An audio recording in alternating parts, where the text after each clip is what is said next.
अस्सलामुअलैकुम वरहमतुल्लाहि वबरकातुह। एतकाफ़ की हकीकत क्या है? एतकाफ़ के लुग़वी मानी है रुक जाना या ठहर जाना।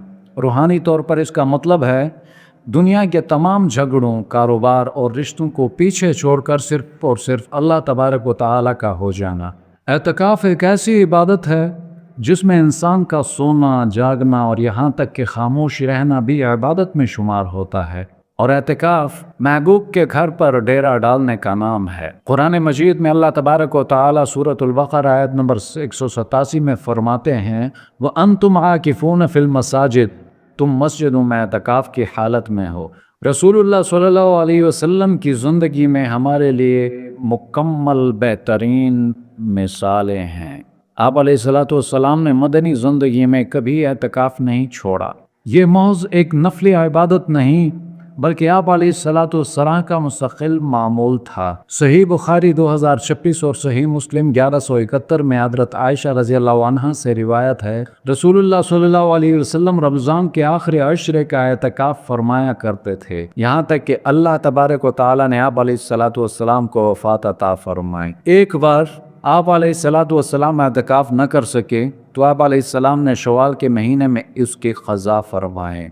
तो ज़रा सोचें कि जब अल्लाह का नबी सल्लल्लाहु अलैहि वसल्लम जो अंबिया कराम अलैहिमुस्सलातु वस्सलाम के इमाम हैं और वो जो मासूम हैं, अगर वो इतनी मुशक्क़त फरमाते थे तो फिर आज हमें एतकाफ़ की कितनी ज़रूरत है। और फिर आज हमें लैलतुल क़द्र और फिर आज हमें रोज़ों की और फिर आज हमें नेक अमाल की कितनी ज़्यादा ज़रूरत है। सोचने की बात है। एतकाफ़ का सबसे बड़ा फ़ायदा यह है कि एतकाफ़ करने वाला लाजमी तौर पर लैलतुल क़द्र को पा लेता है और एतकाफ़ करने वाले को मोतकिफ़ कहा जाता है। जब वो मस्जिद ही में है तो वो रात उसकी इबादत में गुजरेगी। सही बुखारी 2027 नंबर हदीस में है कि आप अलैहिस्सलातु वस्सलाम ने फरमाया, मैंने पहले आशरे का एतकाफ़ किया ताकि उस रात लैलतुल क़द्र को तलाश करूं, फिर दूसरे अशरे का क़याम किया, फिर मुझे बताया गया कि वो आखिरी अशरे में है, बस तुम में से जो एतकाफ़ करना चाहे तो वो कर ले।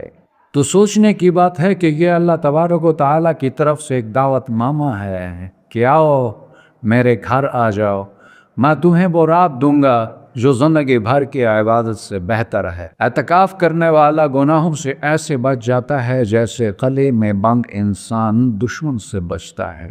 सुनन इब्न माजा 1781 में एक खूबसूरत रिवायत है जिसे अल्लामा अलबानी ने भी जिक्र किया है। आप अलैहिस्सलातु वस्सलाम ने मोतकिफ़ के बारे में फरमाया कि एतकाफ़ करने वाला गुनाहों से रुका रहता है और उसके लिए उतनी ही नेकियां लिखी जाती हैं जितनी तमाम नेकियां करने वाले के लिए लिखी जाती हैं। यानी वो मस्जिद में बैठा है, बाहर जनाजा में शरीक नहीं हो रहा, बीमार की तीमारदारी नहीं कर रहा, मगर अल्लाह तबारक व तआला उसे इन तमाम कामों का सवाब घर बैठे अता कर रहा है। अल्लाहु अकबर।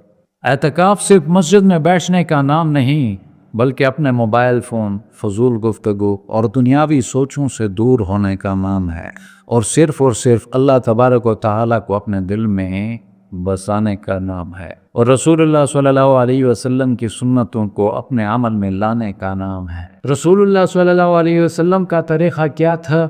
आप अलैहिस्सलातु वस्सलाम के लिए मस्जिद में एक खैमा या छोटा सा पर्दा लगा दिया जाता था ताकि आप अलैहिस्सलातु वस्सलाम तन्हाई में अल्लाह तबारक व तआला से राज़ व नियाज़ कर सकें। सही मुस्लिम 1173 नंबर में यह हदीस रिवायत की गई है। मोतकिफ़ को चाहिए कि वो कुरान की तिलावत, ज़िक्र इलाही और इस्तिग़फ़ार में अपना सारा वक्त गुज़ारे।